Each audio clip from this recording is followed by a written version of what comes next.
Weeks after a judge ruled that grabbing a woman's breast or pulling her pajama string doesn't amount to rape, another judge has now granted bail to a rape accused, stating that the victim invited trouble and was responsible for the alleged act.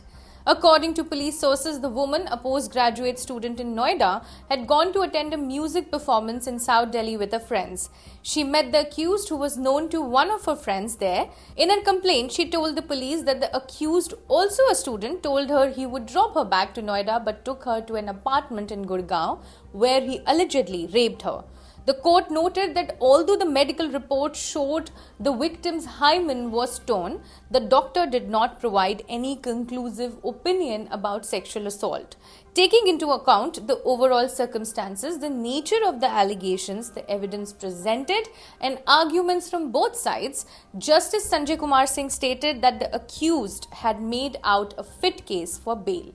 The court also cited the victim's educational qualification, noting she is an MA student, implying she should have understood the morality and consequence of her actions.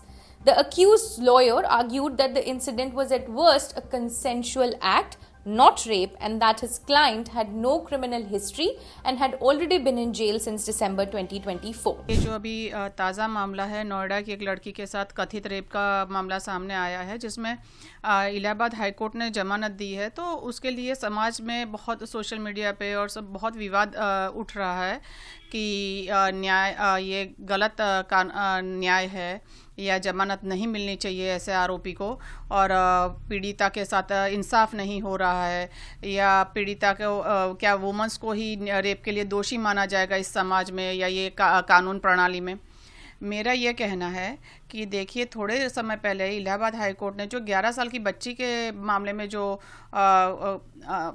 फैसला दिया था, वो निर्विवाद बहुत ही बेतुका और असभ्य था, और वो नाइंसाफ़ी वाला मामला था। लेकिन एक मामले या एक जो इलाहाबाद हाई कोर्ट का एक जो जजमेंट है, वो अगर गलत था या विवादास्पद था, लेकिन उसके हिसाब से आप सारे मामलों के लिए ये नहीं कह सकते हो कि वो न्यायपूर्ण नहीं है। फर्स्ट ऑफ ऑल कि वो जो लड़की पीड़िता है, वो आधी रात में बाहर जा रही है। वेस्टर्नाइज कल्चर जो हमारा हो रखा है यंगस्टर्स में, वो बहुत बड़ी वजह है इस तरह के केस के लिए।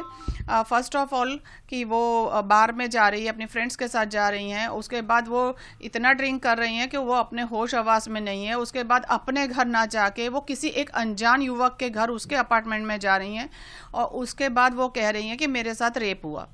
तो इसमें दो चीज़ें हो सकती हैं। फर्स्ट ऑफ ऑल कि हो सकता है कि वो सही में उनके साथ रेप हुआ हो, और उसके लिए हम बहुत ज़्यादा ही, अगर ये हैरेसमेंट उनके साथ हुआ है तो उसकी हम बहुत निंदा करते हैं।